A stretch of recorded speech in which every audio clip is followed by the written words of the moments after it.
Hello বন্ধুরা, আমি দেবস্মিতা চলে এসেছি আমার চ্যানেল ড্রিম ডেস্টিনেশন অ্যান্ড দেবস্মিতার নতুন একটা ব্লগ নিয়ে। সকলকে আমার চ্যানেলে স্বাগত জানিয়ে আজকের ব্লগটা শুরু করছি। আমার চ্যানেলের লাস্ট ভিডিওতে আমি দেখিয়েছিলাম কলকাতার নিউ টাউন এলাকা থেকে রোড ট্রিপ করে আমরা বিষ্ণুপুর পৌঁছে গিয়েছিলাম এবং থাকার ঠিকানা হিসেবে বেছে নিয়েছিলাম জয়পুর ফরেস্টের বনলতার রিসর্টকে। তবে যেদিন পৌঁছেছিলাম সেদিন কিন্তু বনলতার রিসর্টে জাস্ট ব্যাকটারে গিয়ে বেরিয়ে পড়েছিলাম ফরেস্টটাকে একটু এক্সপ্লোর করব বলে। তো যেতে যেতে এরকম অনেকগুলো গ্রাম পেরিয়ে অনেকটা রাস্তা কিন্তু আমরা ভেতরে চলে গেছিলাম। তারপরই আমি অনেক শুনেছিলাম, তবে যেতে যেতে কিন্তু চোখে পড়ে গেছিল এই আরণ্যক ইকো রিসর্টের ডিরেকশনটা। তাই ভাবলাম এতদূর যখন এসে পড়েছি রিসর্টটাকে একবার এক্সপ্লোর করেই যাই। বলা যায় না, অদূর ভবিষ্যতে আবার হঠাৎ করে প্ল্যান বানিয়ে চলে আসলাম, হয়তো হতে পারে সেটা শুধুমাত্র নিজেদের ফ্যামিলি বা বন্ধু বান্ধব নিয়ে। দেখা যাক, ভেতরে ঢুকে ওনাদের সাথে কথা বলে রিসর্টটা কেমন লাগে অবশ্যই তোমাদের জানাচ্ছি। প্রত্যেকটা ফরেস্টের মতো জয়পুর ফরেস্টেরও কিন্তু একটা নিজস্ব সৌন্দর্য আছে। আর এই আরণ্যক ইকো রিসর্টে ঢোকার পর আমি কিন্তু ফরেস্টের সেই গন্ধটাই বারবার ফিল করতে পারছিলাম। ওনাদের সাথে কথা বলে ভাবলাম রুমগুলো একটু দেখে নিই। তো যাই হোক বন্ধুরা, প্রথমে এক্সপ্লোর করতে চলেছি এই ব্যাম্বু কটেজগুলোকে। ব্যাম্বু কটেজগুলোর সামনে চলে এসেছি আর এবার ভেতরে ঢুকে দেখে নিই যে রুমগুলো কেমন। আমার কাছে রুমের সাইজ স্ট্যান্ডার্ডই লেগেছে।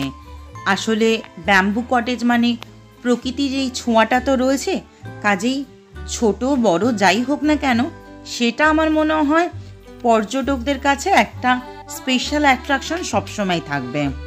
এই যে রুমে ঢুকে দেখালাম যে একটা বড় খাট রয়েছে, সেখানে 2 জন বা 3 জন অ্যাডাল্টও শুয়ে পড়তে পারেন। উল্টো দিকে ছিল একটা ফ্ল্যাট স্ক্রিন, এখানে এসির পয়েন্টও রয়েছে। ঘরে ঢুকেই আমি যেটা ফিল করতে পেরেছিলাম যথেষ্ট পরিষ্কার পরিচ্ছন্ন, গুছিয়ে রাখা। এটা হচ্ছে ওয়াশরুম।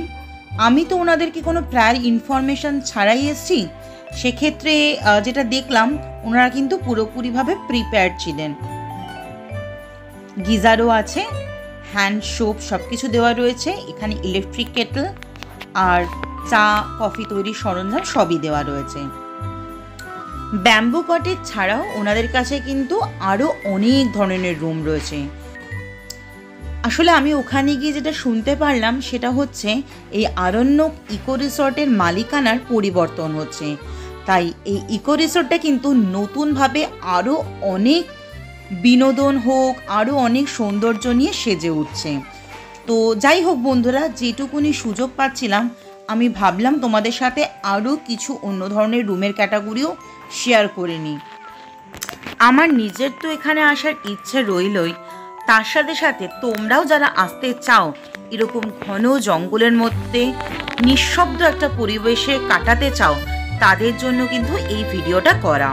তো চলো বন্ধুরা, ব্যাম্বু কটেজের ঠিক উল্টো দিকে এরকম একটা কটেজ ছিল।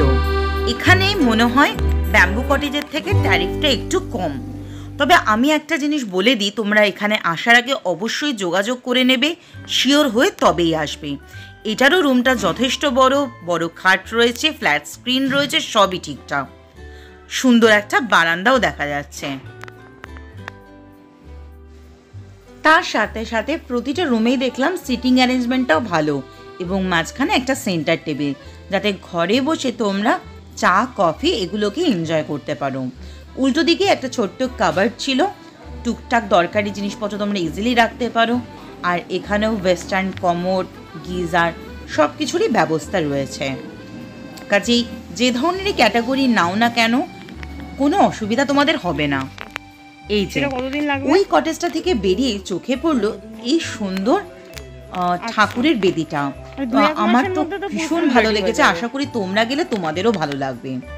আচ্ছা, আর একটু এগোবার পর এই রুমটা আমরা আসলাম দেখবার জন্য, কারণ আমি বলছিলাম যদি এমন হয় যে একটা রুমেই আমি, আমার কর্তামশাই, কন্যা আর মা থাকতে চাই, সেক্ষেত্রে কি বড় ধরনের কোনো রুম অ্যাভেলেবেল আছে? তো ওনারা আমাকে এই রুমটা দেখালেন। যদি বন্ধুরা তোমাদের ফ্যামিলির অনেককে নিয়ে আসতে যাও, তাহলে কিন্তু এই রুমটা একটা আইডিয়াল রুম হতে পারে, যেখানে একসাথে একটা বড় খাট তো রয়েছেই, আর সঙ্গে রয়েছে একটা সিঙ্গেল খাট, বসার জন্য রয়েছে একটা কমফোর্টেবল সোফা, আর উল্টো দিকে সুন্দর একটা কাবার্ড। এই যে এটারও ওয়াশরুমটা আমি দেখিয়ে দিলাম। সবকটারই ওয়াশরুমগুলো মোরাললেস সেম। পাশেই জলাভূমিটা একটু চোখে পড়লো, যদিও এখানে খুব বেশি জল ছিল না। প্রবাবলি এখানে ওনাদের কোনো ফার্মিং বা কাল্টিভেশন হবে, তো সেটাও কিন্তু তোমাদের সাথে দেখিয়ে দিলাম। আসলে এই জায়গাটাকেও তোমরা এনজয় করতে পারবে। রিসর্টটা এক্সপ্লোর করতে করতে আমি দেখলাম যে সব জায়গাতেই কিন্তু নানা ধরনের কাজ চলছে। মানে আর কিছুদিনের মধ্যেই এই আরণ্যক ইকো রিসর্ট কিন্তু নতুনভাবে সেজে উঠবে, এবং এখানে যারা আসবে তারা ডেফিনেটলি এনজয় করবে। এই যে প্রত্যেকটা পার্টি দেখো এত সুন্দর, যে তোমরা ফরেস্টে থাকার যে আনন্দটা না, সেটা একদম পুরো মাত্রায় উপভোগ করবে। চলো এবার ওনাদের রেস্টুরেন্টটা একটু ঘুরে দেখা যাক। এই যে এভাবে চেয়ার টেবিল সবই পাতা আছে। তবে আমি যখন গেছিলাম এই ইকো রিসর্টে, তখন কোনো গেস্ট ছিল না। আর যেহেতু বারবার বলছি ওনারা নতুনভাবে সাজিয়ে তোলার চেষ্টা করছেন, তাই শুনলাম এরপর থেকে কিন্তু এই ট্যারিফের সাথে ব্রেকফাস্টও ইনক্লুড করা থাকবে, আর সেটা হবে বাফেট, যেখানে ইংলিশ ইন্ডিয়ান সব ধরনেরই কিন্তু খাবার থাকবে। রেস্টুরেন্ট থেকে বেরিয়ে আরেকটু হাঁটতেই চোখে পড়লো এই নির্মীয়মান সুইমিং পুলটার দিকে। বেশ বড় কিন্তু। এটাতে অ্যাডাল্টরা যেমন নামতে পারবে, তেমনি একদিকে কিন্তু কিডস পুলেরও ব্যবস্থা থাকবে। খুব তাড়াতাড়ি এটার উদ্বোধন হতে চলেছে। আর এই যে দেখো এই বিল্ডিংটা, এটা কিন্তু একটা বড় কনফারেন্স রুম হবে। তার মানে কোনো কোম্পানিরা বা প্রাইভেটে যারা চাইছো, তারাও কিন্তু ইজিলি হায়ার করতে পারো। আমার তো এখানে এসে বেশ ভালো লাগলো। হতে পারে এখন কাজ হচ্ছে বলে হয়তো সেরকমভাবে গুছিয়ে উঠলে যে দৃশ্যটা তোমাদের সামনে আমি তুলে ধরতে পারতাম, সেটা তুলে ধরতে পারলাম না। কিন্তু বুঝতে পারছো তো খুব তাড়াতাড়ি ইকো রিসর্টটা কতটা সুন্দরভাবে সেজে উঠবে, তারই কিন্তু কিছু গ্লিম্পস আজকে আমি তুলে ধরলাম অনেকটা জায়গা জুড়ে, এবং যারা আসবে তারা কিন্তু অনেকই এনজয় করতে পারবে। চারপাশে কিন্তু জঙ্গলের যে ভাইবটা, সেটা কিন্তু আমি নিজেও ফিল করছিলাম। আশা করব তোমরাও যারা এই ভিডিও দেখছো তারাও বুঝতে পারছো। এমনিতে আরণ্য শব্দটা বাঙালি মনে একটা আবেগ তৈরি করে, তার উপর প্রকৃতির কাছাকাছি থেকে সুন্দর একটা স্টেকেশন বা রিল্যাক্সেশন করার সুযোগ কে হাতছাড়া করতে চায় বলো বন্ধুরা?